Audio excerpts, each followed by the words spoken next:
செய்த கருவாசம்பக்கும் திருவாசகம் 8ஆம் திருமுறை. அதில் 14 திருவுந்தியார் ஞான வெற்றி. உந்தி பறத்தல் என்பது இள மகளிர் விளையாடும் ஒரு வகை விளையாட்டு. மகளிர் தம் இரு கைகளையும் விரித்து வைத்து கொண்டு பறவைகளை போன்று அசைந்து கொண்டு பாடல்கள் பாடி விளையாடும் விளையாட்டு. உந்தி என்ற சொல் இசை இன்பத்தின் பொருட்டு நீட்டல் பெற்று உந்தி என்று பொருள் பெற்றது. ஞான வெற்றி என்பது திருவருள் வெற்றி என்பதை குறிக்கும். இறைவன் மரக்கருணையால் தனக்கு மாறாக செய்யும் செயலை தண்டித்து தன்வழிப்படுத்துதல் என்பதே திருவருள் வெற்றியாகும். அஞ்ஞானம் உடையோருக்கு தன் ஞானத்தால் திருவருள் புரிந்து வெற்றி கொள்ளலாகும். அதாவது அறக்கருணை மரக்கருணைன்போம். அறக்கருணை நேரடியாக அருள் செய்வது, மரக்கருணை தண்டித்தல் போல அருள் செய்வது. இப்போ முப்புறங்களை எரித்தார் அப்படின்னு சொல்லும்போது அந்த 3 அசுரர்களையும் எரித்தாரான்னா இல்லை, 2 அசுரர்களையும் வாயில் காப்போனாக வைத்து கொண்டு அதில் ஒருவனை வாத்திய கருவி வாசிப்பதற்காக வைத்து கொண்டார்னு பார்க்குறோம். அதுபோல் முருகப்பெருமான் மரக்கருணையோடு சூரனை அழித்தார்னா சேவலாகவும் மயிலாகவும் மாற்றி பக்கத்திலே வைத்து கொண்டார். இதுதான் மரக்கருணை. அதான் இந்த பாடலில் திருவுந்தியார் ஞான வெற்றி. அஞ்ஞானமோடு இருக்கவங்க, இறைவனை பற்றி அறியாமல் இருக்கக்கூடியவர்களை அந்த அஞ்ஞானத்தை நீக்கி ஞானத்தை கொடுக்கக்கூடியது. அதான் ஞான வெற்றி அப்படின்னு நம்ம அறிஞர்கள் பெயர் வச்சிருக்காங்க. இந்த பதிகத்தை தினசரி ஓதினாள் அஞ்ஞானம் நீங்கப்பெறும், மெய்ஞானம் கிட்டும் அப்படின்றது. உலகியலில் என்ன சொல்கிறாங்கன்னா, ஏதாவது வழக்குகள் இருக்குது அப்படி வெற்றி கொள்ளணும் அப்படின்னா அந்த பதிகத்தை ஓதுங்க அப்படின்னு உலகியல்லையும், ஏன்னா பாட வைக்கணுமே, அப்படி உலகியலை சொன்னால் தானே மக்கள் பாடுவாங்க அப்படின்னு அதையும் சொல்லியிருக்காங்க நம்ம பெரியவங்க. வளைந்தது வில்லு விளைந்தது பூசல் உழைந்தன முப்புறம் உந்தி பர ஒருங்குடன் வெந்தவார் உந்தி பர ஈரம்பு கண்டிலம் ஏகம்பர் தங்கையில் ஓரம்பே முப்புறம் உந்தி பர ஒன்றும் பெருமிகை உந்தி பர தச்சு விடுத்தளும் தாமடி இட்டளும் அச்சமுறிந்ததென்றுந்தி பர அழிந்தன முப்புறம் உந்தி பர உய்ய வல்லாரோரு மூவரை காவல் கொண்டைய வல்லானுக்கே உந்தி பர இளமூலை பங்கன் என்றுந்தி பர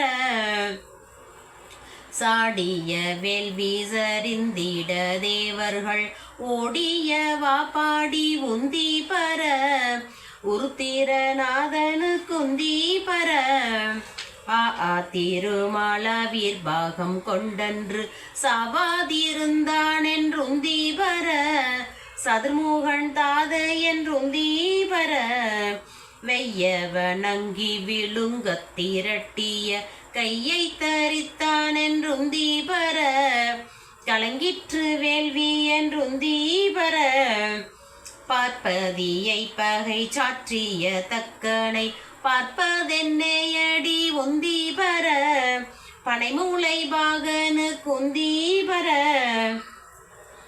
புரந்தரனாரொரு பூங்குயிலாகி மரம் தனிலேறினார் உந்தி பர வானவர் கோணென்றே உந்தி பர வெஞ்சின வேள்வி வியாத்திரனார்களை துஞ்சின வாப்பாடி உந்தி பர தொடர்ந்த பிறப்பர உந்தி பர ஆட்டின் தலையை விதிக்கு தலையாக கூட்டிய வாப்பாடி உந்தி பர பொங்கை குலுங்க நின்றுந்தி பர உண்ண புகுந்த பகனொளி தோடாமே கண்ணை பறித்தவார் உந்தி பர கற்கட நாமெல்லாம் உந்தி பர நாமகள் நாசி சிரம்பீரமண் பட சோமன் மோகம் நேரி தொந்தி பர தொல்லை வினைகட உந்தி பர நான் மறையோனும் அகத்திய மான்பட பொம்மளி தேடுமார் உந்தி பர புரந்தரன் வேள்வியில் உந்தி பர சூரியனார் தொண்டை வாயி நிற்பற்களை வாரி நெறித்தவார் உந்தி பர மயங்கிற்று வேள்வி என்றுந்தி பர தக்கனாரன்றே தலையிலந்தார் தக்கன் மக்களை சூழ நின்றுந்தி பர மடிந்தது வேள்வி என்றுந்தி பர பாலகனார்கன்று பார்க்கடல் இந்திட்ட கோலச்சடையக்கே உந்தி பர குமரன் தன் தாதைக்கே உந்தி பர நல்ல மலரின் மேல் நான் முகனார்தலை ஒல்லை அறிந்ததென்றுந்தி பர உயிரால் அறிந்ததென்றுந்தி பர தேரை நிறுத்தி மலை எடுத்தான் சீரம் இறைந்தும் மிற்றவார் உந்தி பர இருபதும் மிற்றதென்றுந்தி பர ஏகாசம் மிட்ட இருடிகள் போகாமல் ஆகாசம் காவல் என்றுந்தி பர அதற்கப்பாலும் காவல் என்றுந்தி பர ஏகாசமிட்ட இருடிகள் போகாமல் ஆகாசம் காவல் என்றுந்தி பர அதற்கப்பாலும் காவல் என்றுந்தி பர உந்தி பர உந்தி பர உந்தி பர உந்தி பர உந்தி பர உந்தி பர. திருச்சிற்றம்பலம். இந்த பாடலில் பார்த்தீங்கன்னா தட்சனோட வேள்வியை எப்படியெல்லாம் வீரபத்திரர் தோற்றுவிச்சு அழிச்சாரு அப்படின்னு பார்க்குறோம். தக்கன் ஆணவத்தின் காரணமாக வேள்வி பண்ணுறான். வேள்வியோட தலைவனான சிவபெருமானுக்கு அழைப்பில்லை, தன்னுடைய மருமகனுக்கு அழைப்பில்லை, மற்ற எல்லா தேவர்களையும் அழைக்கிறான். அப்போ அவனுக்கு அறிவுரை சொல்வதற்காக இந்த உமையம்மை பார்வதி தேவி போகிறாங்க. அவங்க அறிவுரையை கேட்பானா தட்சன்? கேட்கவே இல்லை, அவமானப்படுத்துகிறான். இப்போ பெருமானை அவமானப்படுத்தி பேசுனா அந்த பேச்சை பேசுனவங்களை தண்டிக்கணும். அப்படி தண்டிக்க முடியலைன்னா காதுகளை மூடிக்கொண்டு சிவசிவன்னு அந்த இடத்த விட்டு அகன்று விடணும். அந்த அம்மாவுக்கு தன்னுடைய தந்தையாகிய தட்சன் கேட்கலனோடனே பெருமானை அவமானமாக பேசின உடனே தன்னோட உடம்ப அங்கே இருக்க வேள்வி தீயில விட்டுறாங்க.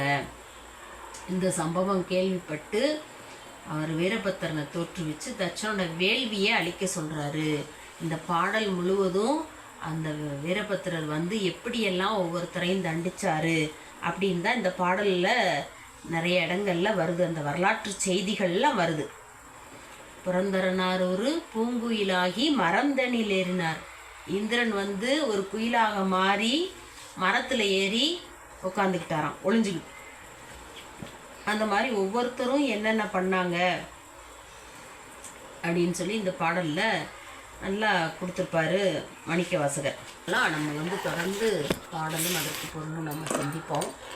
அடியார்கள் மக்கள் நமது ஏகன் சேனலை சப்ஸ்கிரைப் செய்து வைத்துக் கொள்ளுமாறு அன்போடு வேண்டிக் கொள்கின்றேன். திருச்சிற்றம்பலம்.